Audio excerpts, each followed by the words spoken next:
कोई ऐसा व्यक्ति नहीं है जो न जानता हो कि भारतीय जनता पार्टी की सरकार में झूठे एनकाउंटर हो रहे हैं। ये पहला झूठा एनकाउंटर नहीं है यूपी का, तमाम एनकाउंटरों पे उंगली उठी है। जाति के आधार पर समाजवादी पार्टी उसके समर्थन में खड़ी हुई है। हमारी प्रदेश की सरकार की प्रतिबद्धता है कि अपराधी अपराधी होता, अपराधी की कोई जाति नहीं होती। महर्षि योगी जी के नाम पर जो ट्रस्ट था उसमें भी कुछ अधिकारी लोग घुस गए, पता लगा है, केवल इसलिए कि उन्हें पता है कि उसकी कीमत कल क्या होगी।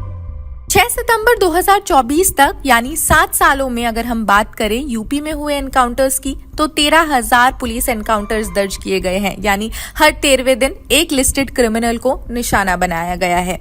कई विशेषज्ञों का भी मानना है कि जाति का एंगल इन मुठभेड़ों में बड़ा कारण है, खासकर जब समाजवादी पार्टी के अध्यक्ष अखिलेश यादव ने कुछ ही दिन पहले सुल्तानपुर एनकाउंटर एपिसोड की बात करते हुए इशारा किया। एनकाउंटर का एक सोशल एंगल है क्योंकि अधिकतर एनकाउंटर्स मुस्लिम्स या निचली जातियों के लोगों के ही होते हैं, इसलिए ये स्वाभाविक है कि इसका एक सामाजिक और राजनीतिक असर होगा। 9 सितंबर 2024 को अंबेडकर नगर में एक बैठक को संबोधित करते हुए चीफ मिनिस्टर योगी आदित्यनाथ ने कहा कि जब उनके संरक्षण में कोई डकैत मारा जाता है तो समाजवादी पार्टी के नेता चिल्लाने लगते हैं। अपराधी किसी भी जाति का हो सकता है। दिनांक 28/8/2024 में जनपद सुल्तानपुर थाना कोतवाली नगर क्षेत्र अंतर्गत भरत ज्वेलर्स के वहां पे अभियुक्तों द्वारा लूटपाट की घटना को अंजाम दिया गया। इन्वेस्टिगेशन के क्रम में कुल 14 अभियुक्त के नाम प्रकाश में आए, जिसमें 11 अभियुक्त पुलिस ने अकाउंट कर लिया है। उत्तर प्रदेश के रिटायर्ड इंस्पेक्टर जनरल SR दुरापुरी ने एक न्यूज पोर्टल द फेडरल को बताया कि योगी के शासन में एनकाउंटर एक सरकारी नीति बन चुकी है, जिससे शासन को एनकाउंटर राज का टैग मिल गया है। कई मौकों पर मुख्यमंत्री योगी आदित्यनाथ ने इसे सरकारी नीति के रूप में भी घोषित किया है। अतीक अहमद और अशरफ की हत्या पर जांच आयोग की रिपोर्ट में क्या कहा गया है, हम बताते हैं आपको। गैंगस्टर से नेता बन गए अतीक अहमद, उनके भाई खालिद आजिम उर्फ अशरफ, इनकी पुलिस हिरासत में हत्या की जांच के लिए गठित आयोग ने पुलिस को क्लीन चिट दे दी। रिपोर्ट में पूर्व नियोजित साजिश या लापरवाही की संभावना से भी इनकार किया गया। ये रिपोर्ट तब आई जब उत्तर प्रदेश विधानसभा चल रही थी। इस 5 सदस्यीय आयोग की अध्यक्षता जस्टिस दिलीप बी भोसले ने की थी। इसके साथ ही उमेश पाल हत्या मामले में भी 3 आरोपियों, जिसमें अतीक अहमद के बेटे असद भी शामिल थे, उनकी एनकाउंटर्स की जांच के लिए गठित 2 सदस्यीय आयोग की रिपोर्ट भी विधानसभा में रखी गई।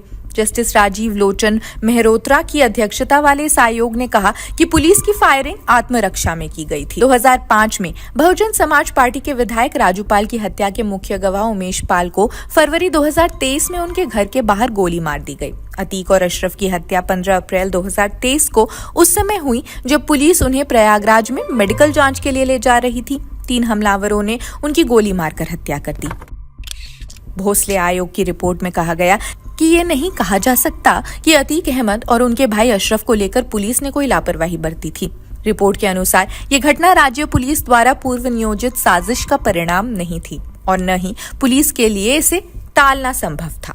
समाजवादी पार्टी के अध्यक्ष कन्नौज सांसद अखिलेश यादव, इन्होंने उत्तर प्रदेश स्थित सुल्तानपुर में लूट कांड में एक और एनकाउंटर पर प्रतिक्रिया दे दी। सुल्तानपुर लूट कांड में इससे पहले भी हुए एक एनकाउंटर पर सवाल उठाने वाले अखिलेश ने अनुज सिंह के मारे जाने पर दुख जताया। उन्होंने भारतीय जनता पार्टी योगी सरकार पर सवाल उठाए। ट्विटर पर अखिलेश ने लिखा, सबसे कमजोर लोग एनकाउंटर को अपनी शक्ति मानते हैं, किसी का भी फर्ज एनकाउंटर नाइंसाफी है। सपा चीफ ने लिखा, हिंसा और रक्त से उत्तर प्रदेश की छवि को धूमिल करना उत्तर प्रदेश के भविष्य के विरुद्ध एक बड़ा षड्यंत्र है। आज के सत्ताधारी जानते हैं कि वे भविष्य में फिर कभी वापस नहीं चुने जाएंगे, इसलिए वो जाते जाते उत्तर प्रदेश में ऐसे हालात पैदा कर देना चाहते हैं कि उत्तर प्रदेश में कोई प्रवेश निवेश ही न करे। उत्तर प्रदेश की जागरूक जनता ने जिस तरह लोकसभा चुनाव में भाजपा को हराया, भाजपाई उसी का बदला ले रहे हैं। उन्होंने लिखा, जिनका खुद का कोई भविष्य नहीं होता वही भविष्य बिगाड़ते हैं, निंदनीय। चलिए अब आपको आज सुबह की घटना बताते हैं। आरपीएफ के 2 कांस्टेबलों को चलती ट्रेन से फेंकने के आरोपी हैं एक मोहम्मद जाहिद। इनको एक एसटीएफ ने एनकाउंटर में ढेर कर दिया। एसटीएफ की नोएडा और गाजीपुर पुलिस के जॉइंट ऑपरेशन में उसे गोली लगी। गंभीर हालत में उसे अस्पताल भी ले जाया गया। वहां डॉक्टर्स ने उसे मृत घोषित कर दिया। आरोपी जाहिद पर 1 लाख रुपए का इनाम घोषित किया गया था। जानकारी के मुताबिक ये एनकाउंटर दिलदार नगर थाना इलाके में हुई। 2 कांस्टेबलों की मौत के मामले में अब तक 6 आरोपियों की गिरफ्तारी की गई। पुलिस ने प्रेमचंद वर्मा को 28 अगस्त को गिरफ्तार किया। वहीं इसके बाद बिलेंद्र पासी, रवि कुमार, विनय पंकज और रवि पुत्र बिंदेश्वरी को भी गिरफ्तार कर लिया गया। 19-20 अगस्त की रात आरपीएफ कांस्टेबल जावेद खान और प्रमोद कुमार बाड़मेर गुवाहाटी एक्सप्रेस में अवैध शराब की तस्करी को रोकने की कोशिश कर रहे थे। इसी दौरान उनके साथ मारपीट की गई, उन्हें चलती ट्रेन से फेंक दिया गया। इससे कांस्टेबल जावेद खान और प्रमोद कुमार की मौत हो गई। इसके बाद से पुलिस बदमाशों की तलाश कर रही थी। आरोपी जाहिद पर 1 लाख रुपए का भी इनाम घोषित किया गया था। खैर, इस रिपोर्ट में तो बस इतना ही। आप क्या सोचते हैं यूपी में एनकाउंटर्स के बारे में? आए दिन जो खबरें आ रही हैं इसके बारे में आप अपने कमेंट्स हमें कमेंट सेक्शन में जरूर बताएं और देश दुनिया की सभी खबरों के लिए भी जुड़े रहिए जनसत्ता के साथ। शुक्रिया। मोहम्मद फैजान खान। फैजान, जो रेलवे ट्रैक पे 2 लोगों का शव मिला है, ये लोग कौन है? मेरे भाई है या एक उनके दोस्त थे। तो आप किसके भाई हैं? आपके भाई का नाम मोहम्मद जावेद खान। ये जावेद खान की सुनते हैं कि रात में आप ही छोड़ने गए थे? जी। क्या घटनाक्रम था? उनको जाना था मोकामा। जी। हम छोड़े थे यहाँ से 7:45 पर उनको स्टेशन छोड़े थे। वो मगध से जा रहे थे, दिल्लार नगर से मुगल सराय। फिर मुगल सराय से उनको जाना था मोकामा। 12:50 पर उनकी ट्रेन थी। 12 बजे की ट्रेन पकड़ के गए थे और गामर और सेवराई के बीच में उनका हादसा हुआ है। तो क्या लगता है ये घटना कैसे? हत्या है सर, हत्या। मांग है आप लोग? जी। क्या जांच? जी, जांच होना चाहिए। उनके परिवार में कौन कौन है बाबू? 4 भाई है, 5 बहन है। तो आप लोग क्या करते हैं? हम अभी पढ़ाई करते हैं। सबसे बड़ा कौन थे? यही थे, मोहम्मद जावेद खान। तो कमाने वाले कोई नहीं है। वही थे? जी। परिवार में क्या करते हैं? खेती?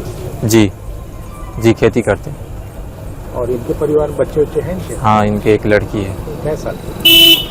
6-7 साल की। ये घर से निकले हैं ड्यूटी के लिए सर। सुबह शाम रात में 7:30 बजे घर से निकले, दिलदार नगर 8 बजे पहुँचे। हमारे भाई मोहम्मद जावेद खान। अच्छा जी। और वहाँ से 12:50 पे मुगल सराय से ट्रेन थी धरे जाने के लिए मोकामा। और जब मोकामा जाने के लिए धरे हैं तो हमको ये घर बात इनसे हम लोग से नहीं हुआ है। हम लोग को सुबह बात एक आदमी आया 2:30 बजे हमारे घर पे गांव का, वही बोलने लगे कि जावेद भाई का नंबर बंद है, कोई और दूसरा नंबर चला रहे हैं तो वो नंबर बताइए। तो हम लोग बोले कि नहीं, सिर्फ वही नंबर चला रहे हैं। तो हम लोग धीरे धीरे पता करने लगे सर, तो वो पता नहीं चल रहा था। मुगल सराय का नंबर भी हम लोग के पास कोई सिपाही का नहीं था, इनके पास ही था। लेकिन इनके साथ जो रहने वाले थे उनके यहाँ फ़ोन थोड़े हम लोग करने लगे तो वो लोग भी पता करने लगे, लेकिन सर पता नहीं चला। लेकिन हम लोग को लास्ट में 4 बजे के लपेट में हमको पता चला कि ये घटना भदौरा में ऐसा हुआ है। ये मर्डर का है, राड का भी निशान है सर। अच्छा, आपको जी शक है कि जी मर्डर का निशान है सर। एक जो है इनका है, हमारे भाई साहब का है तो देह पे कपड़ा है, लेकिन दूसरे का देह पे कपड़ा सर नहीं है, सिर्फ मोजा है वो गोड़ में।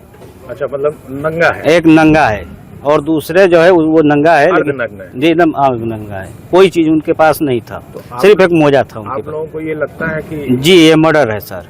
हम चाहते हैं कि इसका जांच किया जाए, हमें चाहिए। तो आप लोगों को सूचना कब मिली? हम लोग को ये सूचना दिलदार में भदौरा में सर हमको मिला 4 बजे के बाद। 4 बजे के बाद? जी, हम लोग 4 बजे शाम को हम लोग पहुँचे वहाँ पे। वहाँ पहुँचे तो पता चला कि नहीं, हम यहाँ पे भदौरा गाजीपुर हम लोग भेज दिए हैं, आप लोग गाजीपुर जाकर देख लीजिए। आप लोग घटनास्थल गए थे? जी गए थे वहाँ पे। तो फिर आप लोग यहाँ आए तो आप लोगों ने शिनाख्त की? जी हम लोग किए। उनके पास मोबाइल भी था सर, वो मोबाइल भी नहीं पता है उनका मोबाइल कहाँ पे। हाँ, भाई साहब का हमारा मोबाइल भी है, वो मोबाइल का पता ही नहीं चल रहा है। हम ये भी जांच करवाना चाहते हैं सर कि वो मुगल सराय से जब चढ़े तो उनका मोबाइल कहाँ पे जाके बंद हुआ है, हमको लोकेशन का वो भी हमको जांच करना चाहिए सर। किस ट्रेन से चढ़े थे, कुछ आइडिया है? सर अब हमको तो ये आइडिया नहीं सर मालूम था, अब लेकिन जब तक अब मुगल सराय से लोग आएंगे नहीं उनके विभाग का, तो तब तक हमको पता सर नहीं चलेगा। बताया जा रहा है कि रात में 12:50 पे सर चढ़े हैं, वहाँ पे सीसी कैमरा में दिखा रहा है। 12:50 में स्टेशन पे थे जी, वो और प्रमोद दोनों? जी, दोनों आदमी थे। तो ये जो दूसरे वाले हैं प्रमोद कुमार, ये कहाँ के रहने वाले हैं? सर अब इनकी हमको मालूम नहीं है सर। इनकी जानकारी, इनके परिजन अभी नहीं आए? नहीं आए नहीं है सर। तो आपकी क्या मांग है? हमारा मांग है सर कि जांच करना चाहिए, हत्या हुआ है और लोकेशन जो इनका मोबाइल कहाँ लास्ट बंद सर हुआ है, हमको उनका भी जांच चाहिए। घर से चले हैं तो इनके पास कोई हथियार भी था? नहीं सर, इनका हथियार सिविल ड्रेस में सिर्फ गए हैं। इनको कहीं ट्रेनिंग में मोकामा जाना जी, था? मोकामा जाना था। तो ये घर से क्या बोल के निकले? घर पे लेटे थे, हम भी लेटे थे, साथ में थे हम लोग एक ही रूम में। तो हम लोग लेटे थे तो इनके पास फोन आया मुगल सराय से, तो उनके बोले कि आपको मोकामा जाना है। तो ये बोलने लगे कि सर हम उसमें 10 दिन का जो कोर्स होता है वो यहीं पर कर लिए थे सर। वो बोले कि हम नहीं जाना चाहते हैं। तो वो कहें कि नहीं तुमको जाना पड़ेगा। तो लास्ट में वो निकल कर आए, 5 मिनट सर नहीं लगा, कपड़ा पहने रूम से अपने जाकर, उसके बाद 2 रोटी खाए, उसके बाद तुरंत हमको कहें छोड़ने के लिए। तो हमारा तबीयत सर ठीक नहीं था, तो हम छोटे भाई से बोल दिए कि जाओ दिलदार नगर उनको छोड़ दो और गाड़ी लेकर घरे चल आना। वही छोटा भाई जाकर छोड़ा था। आपकी वही अंतिम मुलाकात? जी वही अंतिम। परिवार में कौन कौन है इनके? इनके एक छोटी सी लड़की है, एक इनकी वाइफ है, और मम्मी है, फादर भी है। कितने भाई हैं आप? हम लोग 4 भाई हैं, 5 बहनें हैं। क्या करते हैं आप? हम लोग खेती करते हैं सर।